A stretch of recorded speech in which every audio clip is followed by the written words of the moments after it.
Мен суроону берем. Видео суроо. Мынагу Харамдын түндүк жагында Сафа деген адыр орун алган. Тоо дебейбиз, адыр, ошо бир адырдан бир аз кичинерээк болгон дөңсө бар. Мынагу куполдун астында адыр, ошол жерде элдер айланып өтөт.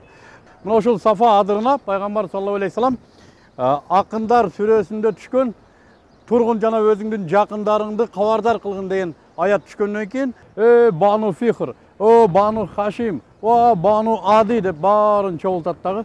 Анан айтат: туугандарым, мен силерге мына тоонун ар жагында атчан аскер турат десем ишенесиңер дейт.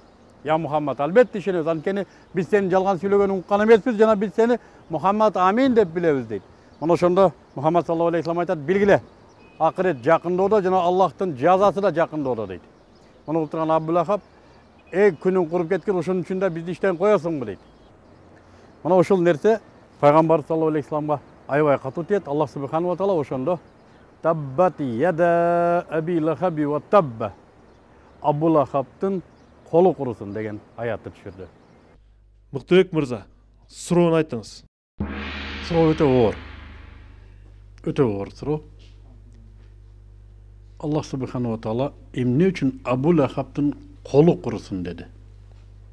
Минута кетти. Кол меш кылдат, ол жерде иш кылып аткан жерден чакырып алды онучу. Кол меш кылдат.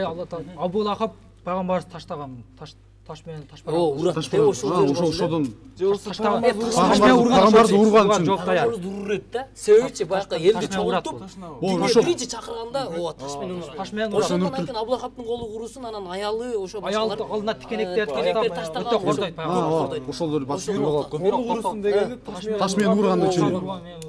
Таш барганда. Бирок Абу Лахабтын колундагы жоокерлер куруп кетсин дебеди? Жок, Абу Лахаб өзү жок анан. Өзү эле ол. Бир тууган, биринчи туугандарынан баштаган пайгамбар. Туугандарын чакырат, башкалар чакырат. Ошол дөңсөгө чогултканда ага баш ийген адамдар жок, Анда пайгамбардын биринчи пайгамбарлык ишин аткарып аткан мезгил. Таш урган факты барбы? Ошентип айтылат. Мен да окугам бирок. Урматтуу алып баруучу. Убатан. Биз мөөнөтүнөн мурда жооп бергенге аракет кылалы. Макул. Ким жооп берет? Алдыда бир раунд калып атат, бирок ошондой болсо да үнөмдөп кое береличи. Анан аягын көрөбүз да. Бул суроого кайра эле биздин Асылбек мырза жооп берет. Бул Асылбек мырза, жооп бериңиз. Эмне үчүн Абу Лахабтын колдору курусун деген аят түштү? Бунун себеби ошол Сафа дөңсөзүндө турганда пайгамбарыбызды ошондой биздин иштен алтазың, койтазың деп жаңа кылып таш параңдаган, таш менен урган. Ошон үчүн түшкөн бул. Анан пайгамбарыбызга ошол Абу Лахаб өтө чоң зыяндарды келтирген. Анан пайгамбар ошо Абу Лахабтын өзүнүн аялы дагы пайгамбардын алдында жолдорунда тикендер таштап, отторду күйдүрүп, ар нерсе кылып, зыяндарды, кордуктарды таттырган да, мындайча айткандачы. Ошон үчүн дагы түшкөн бул аят.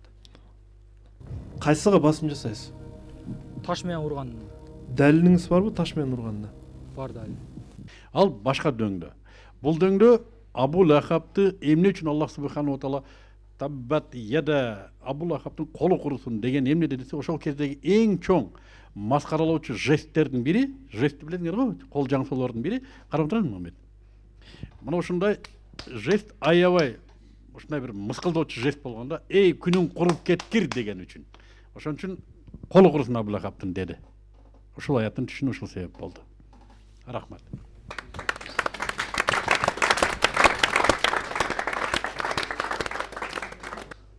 Beş 4 эсебинде бүгүнкү Билерман Орду интеллектуалдык оюнунда билермандарга каршы оюн жүргүзгөн коомдук ишмер Мыктыбек Арстанбек мырза жеңишке жетишти.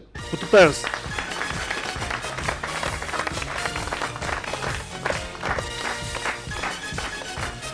Урматтуу алып баруучу. Угатам. Мен чындыгында утканыма курсан эмесмин. Сез тураман.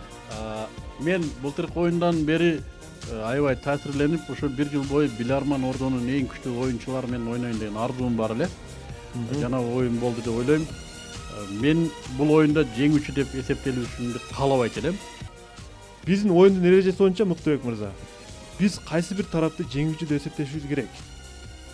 Бул болсо сизсиз бүгүн. Ошон үчүн биз сизге клубдун атынан бир куттуктап кол чаап коебуз сизге.